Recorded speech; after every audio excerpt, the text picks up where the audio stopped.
नमस्कार मित्रांनो, 7वा वेतन आयोग परत आला दुसरा जी-आर 1 मार्च 2019चा दुसरा जी-आर आहे. अतिशय महत्त्वाचा निर्णय 10, 20 व 30 वर्षाच्या पदोन्नतीबाबत अत्यंत महत्त्वाचे निर्णय झालेला आहे.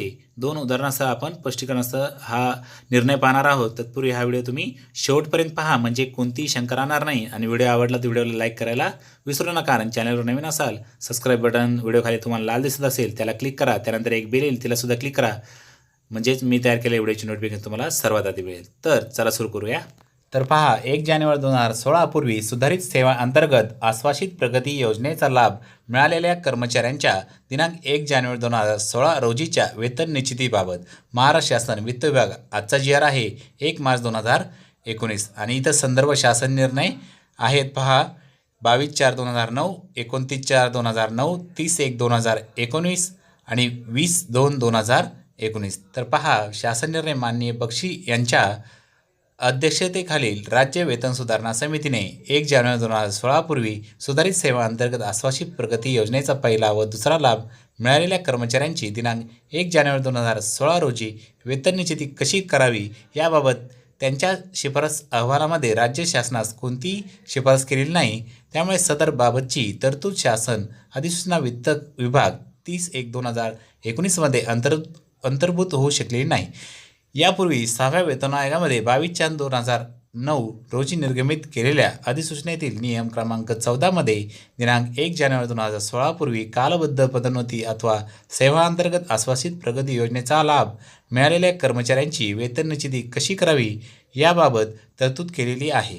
शासन अधिसूचना वित्त विभाग 22/4/2009, शासन परिपत्रक वित्त विभाग 29/4/2009 मधील तरतुदीनुसार दिनांक 1/1/2016 पूर्वी ज्यांनी कालबद्ध पदोन्नती योजना अथवा सेवांतर्गत आश्वासित प्रगती योजनेचा लाभ घेतलेला आहे त्यांची दिनांक 1/1/2006 रोजी 6व्या वेतन आयोगाच्या वेतन संरचनेत वेतन निश्चिती त्या विभागाकडून झालेली आहे.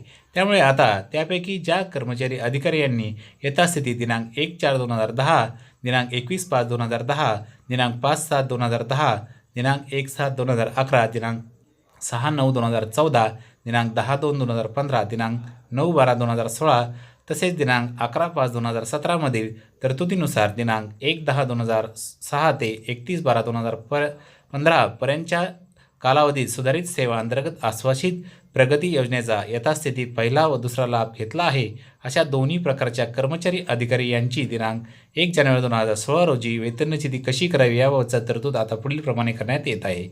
दिनांक 1/1/2016 पूर्वी यथास्थिती सुधारित सेवा अंतर्गत आश्वासित प्रगती योजनेचा पहिला अथवा दुसरा लाभ मिळाल्यानंतर दिनांक 1/1/2016 पूर्वी कार्यात्मक पदोन्नती मिळालेल्या शासकीय कर्मचाऱ्यांची वेतन निश्चिती ही वेतन मॅट्रिक्समधील अनुज्ञेय वेतन स्तरामध्ये शासन अधिसूचना वित्त विभाग दिनांक 30/1/2019 मधील यथास्थिती नियम 7 किंवा नियम 11 नुसार करण्यात यावी. तर मित्रांनो, या जी-आरमध्ये असा बदल केलेला आहे. त्यानंतर दिनांक 1/1/2016 पूर्वी यथास्थिती सुधारित सेवा अंतर्गत आश्वासित प्रगती योजनेचा पहिला व दुसरा लाभ मिळाल्यानंतर 1/1/2016 पूर्वी पदोन्नतीच्या संधी उपलब्ध असूनही कार्यात्मक पदोन्नती व न मिळालेल्या शासकीय कर्मचाऱ्याची वेतन निश्चिती ही वेतन मॅट्रिक्समधील अनुज्ञेय वेतन मॅट्रिक्समधील वेतन स्तरामध्ये शासन अधिसूचना वित्त विभाग 30/1/2019 मधील यथास्थिती नियम 7 किंवा नियम 11 नुसार करण्यात यावी. तर इथे बघा, नियम वेतन मॅट्रिक्समधील नियमानुसार करण्यात यावे असे सांगितलेले आहे. तर पहा, उदाहरण 1, दिनांक 1/1/2016 पूर्वी सुधारित सेवा अंतर्गत आश्वासित प्रगती योजनेचा पहिला लाभ मिळाला तथापि लाभाच्या पदावर कार्यात्मक पदोन्नती न झालेल्या कर्मचाऱ्यांची दिनांक 1/1/2016 रोजीची वेतन निश्चिती पुढील प्रमाणे होईल. कर्मचाऱ्याचे मूळ पदाचे वेतन बँड व ग्रेड पे. तर पहा, इथे मूळ वेतन जर 5,200, 20,200 व ग्रेड पे 1900 इथे एक उदाहरणासाठी दिलेलं आहे. आणि आता तिथे त्याची पदोन्नती जर झाली त्या कर्मचाऱ्याची तर त्याचं 9,300, 34,800 ते 43 हा ग्रेड पे PB2मध्ये तो जात आहे. त्यानंतर त्याचे मूळ वेतन 11,000 आहे. 11,000 प्लस 4,300 त्याचं 15,300 असं विद्यमान मूळ वेतन होईल ग्रेड पे ॲड केल्यानंतर. आता 15,300 गुणिले 2.57 गुणांकाने गुणल्यानंतर 39,300 त्याचं 2016चं मूळ वेतन होईल 1 जानेवारी 2016चं. ते S14 मध्ये आपण जर बघितलं तर 39,321 नाही. लगतची रक्कम जी आहे पुढील सेलमध्ये तो टप्पा 39,800 दिसत आहे पहा. त्यानंतर पुढील वेतनवाढीचे दिनांक आता 1/1/2016 रोजी त्याचं 39,800 हे वेतन निश्चित झालेलं आहे.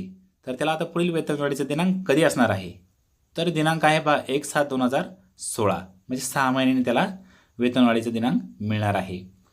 41,000 असे त्याचे वेतन असणार आहे. म्हणजे वेतन मॅट्रिक्समध्ये ते पुढची लेव्हल 41,000 असं आहे. त्याच्या पुढची लेवल 2017ला 1 वर्षानंतर 42,200 होईल. 1,000 त्यानंतर 1/7/2018ला 43,500 अशी त्याची वाढ होईल पहा मूळ वेतनात.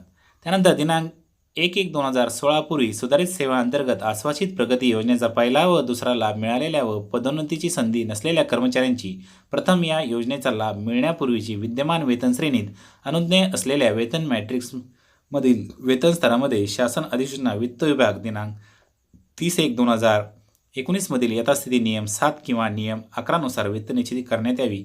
त्यानंतर या कर्मचाऱ्यांनी दिनांक 1/1/2016 पूर्वी सुधारित सेवा अंतर्गत आश्वासित प्रगती योजनेचा फक्त एक लाभ घेतला आहे त्यांना लगतच्या पुढील वेतन स्तरामधील उचित सेलमध्ये देण्यात यावा. तर ज्या कर्मचाऱ्यांनी दिनांक 1/1/2016 पूर्वी सुधारित सेवा अंतर्गत आश्वासित प्रगती योजनेचा 2 लाभ घेतले आहेत त्यांना नजीकच्या वेतन स्तरापुढील वेतन स्तरामध्ये उचित सेल देण्यात यावा.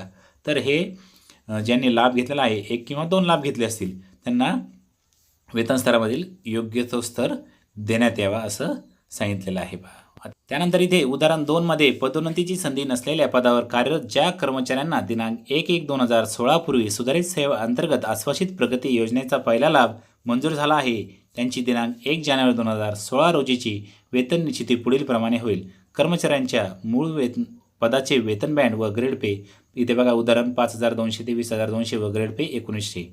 त्यानंतर दिनांक 1/1/2016 पूर्वी सुधारित सेवा अंतर्गत आश्वासित प्रगती योजनेचा पहिला लाभ हा पुढे नमूद एकाकी पदाच्या वेतन संरचनेत मंजूर केला 5,200 व ग्रेड पे 1900 + 200. लाभाच्या वेतन बँडमधील मूळ वेतन 8,220 हे होत आहे आणि त्याला ग्रेड पे 1900 + 200 ॲड केल्यानंतर 10,320 होईल. शासन निर्णय वित्त विभाग 6/9/2014 व 10/2/2015 नुसार मूळ वेतन त्याचे बघा 10,420 होईल. त्यानंतर 31/12/2015 रोजीचे प्रत्यक्षात विद्यमान मूळ वेतन 10,420 होईल आणि 10,420ला 2.57 गुणल्यानंतर 26,779.40 असे होईल. ते नजीकच्या पूर्णांकित रुपयात 26,780 होईल आणि ते वेतन स्तर S6 मध्ये 26,800 या वेतन स्तरावर फिक्स होईल.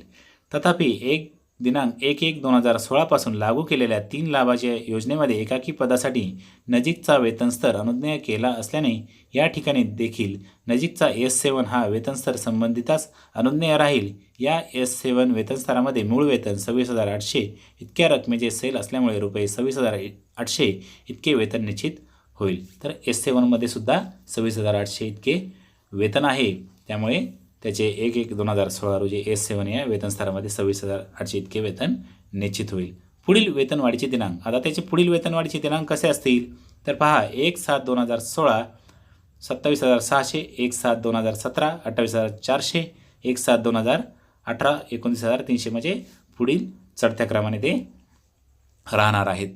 शासन अधिसूचना वित्त विभाग दिनांक 22/4/2009 मधील नियम क्रमांक 14(3)(अ) मधील तरतुदीनुसार शासन निर्णय वित्त विभाग दिनांक 6/9/2014 व शासन शुद्धीपत्रक वित्त विभाग दिनांक 10/2/2015 मधील तरतुदीनुसार उदाहरण पदोन्नतीची संधी नसलेल्या पदावर कार्यरत ज्या कर्मचाऱ्यांना दिनांक 1/1/2016 पूर्वी सुधारित सेवा अंतर्गत आश्वासित प्रगती योजनेचा दुसरा लाभ मंजूर झाला आहे त्यांची दिनांक 1 जानेवारी 2016 रोजीची वेतन निश्चिती पुढील प्रमाणे होईल.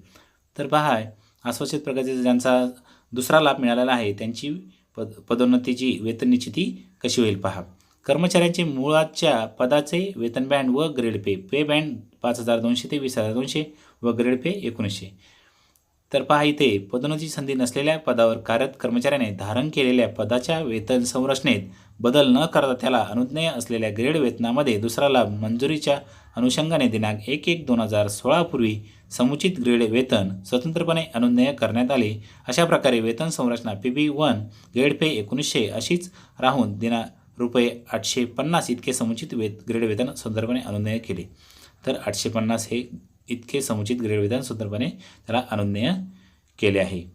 तर इथे बघा PB1 रुपये 5,200 ते 20,200 व ग्रेड पे 1900, प्रथम लाभ 300, 200 प्लस 100, द्वितीय लाभ 550, 450 प्लस 100 आणि दोन्ही मिळून होत आहे बघा 850. एकूण ग्रेड वेतन 2750 झाले.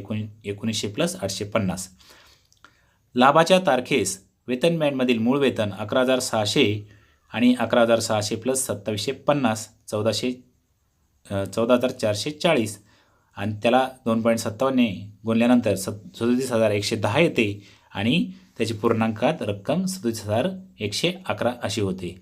त्यानंतर रुपये 1900 या ग्रेड वेतनाशी समकक्ष वेतनस्तर S6 या S6 वेतनस्तरामध्ये 37,111 या रकमेचे सेल नसल्याने या वेतनस्तरातील नजीकच्या सेलमधील रुपये 37,200 इतके वेतन निश्चित होईल. म्हणजे S6मध्ये 37,111 ही सेल नाही, त्यामुळे पुढचे पूर्णांकित रक्कम 37,200 इतकी होईल. उपरोक्त क येथील तरतुदीनुसार दिनांक 31/12/2015 पर्यंत ज्या कर्मचाऱ्यांनी दुसरा लाभ घेतला आहे अशा कर्मचाऱ्यांची दिनांक 1/1/2016 रोजीची वेतन निश्चिती करताना त्यांना नजीकच्या वेतनस्तरानंतर येणारा लगतचा वेतन स्तर नेक्स्ट टू इमिजिएट नेक्स्ट अनुज्ञेय राहील. म्हणजे वेतनस्तर S8 रुपये 37,500 अनुज्ञेय राहणार आहे. त्यानुसार या ठिकाणी S6 या वेतनस्तरानजीकच्या वेतनस्तर हा S7 असून या वेतनस्तरामध्ये 37,200ची सेल असल्याने या सेलमध्ये वेतन निश्चिती होईल. तथापि संबंधित कर्मचाऱ्याने 2 लाभ घेतले असल्याने त्यास अनुज्ञेय वेतनस्तर हा S8 आहे. या S8 वेतनस्तरामध्ये 37,200ची सेल नसल्याने नजीकच्या रुपये 37,500 या सेलमध्ये संबंधित कर्मचाऱ्यांचे दिनांक 1/1/2016 रोजीचे मूळ वेतन निश्चित होईल. त्याला पुढील वेतनवाढ कशी देईल? 1/7/2016 रुपये 38,600, 1/7/2017 39,800 आणि 1/7/2018 रोजी 41,000 अशी त्याची वेतनवाढीनंतर मूळ वेतन असणार आहे. शासन अधिसूचना वित्त विभाग दिनांक 22/4/2009 मधील नियम क्रमांक 14(3)(अ) मधील तरतुदीनुसार शासन निर्णय वित्त विभाग दिनांक 6/9/2014 व शासन शुद्धीपत्रक वित्त विभाग दिनांक 10/2/2015 मधील तरतुदीनुसार शासन निर्णय वित्त विभाग दिनांक 1/1/2016 पूर्वीच्या पहिल्या व दुसऱ्या लाभधारकांच्या विद्यमान मूळ वेतनास 2.57 या गुणांकाने गुणल्यानंतर येणारी रक्कम ही 2 सेलमधील रकमांच्या दरम्यानची रक्कम असल्यास अशावेळी 2 सेलपैकी नंतरची सेलमधील रक्कम संबंधितास अनुज्ञेय राहील. अन्य प्रसंगी वरीलप्रमाणे गुणल्यानंतर येणारी रक्कम ही संबंधित वेतनस्तरामधील सेलमध्ये आढळून येत असल्यास तेवढी रक्कम संबंधित अनुज्ञेय राहील. म्हणजे जर रक्कम त्या सेलमध्ये नसेल तर त्याची पुढची रक्कम आपल्याला घ्यायची आहे. म्हणजे इमिजिएट नेक्स्ट असं संबंधितच अनुज्ञेय राहील.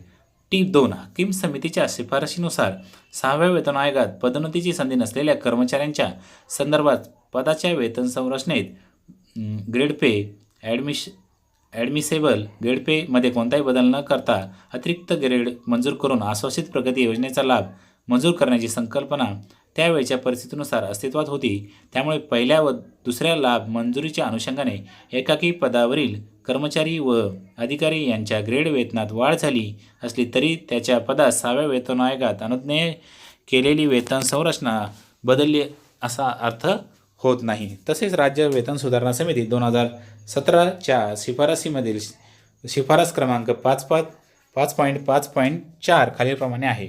एकाकी पदावरील कर्मचारी अधिकारी यांना 1/1/2016 ते 31/12/2018 पर्यंतच्या कालावधीत लाभ अनुज्ञेय झाल्यास सदर लाभ त्यांना पुढील प्रमाणे मंजूर होईल. या प्रकारामध्ये येणारे अधिकारी कर्मचारी यांना या नवीन योजनेअंतर्गत त्यांची पे मॅट्रिक्समधील लेव्हल विचारात घेऊन नजीकच्या लेव्हलमध्ये वेतन श्रेणी निश्चितीचा लाभ हा पहिल्या, दुसऱ्या व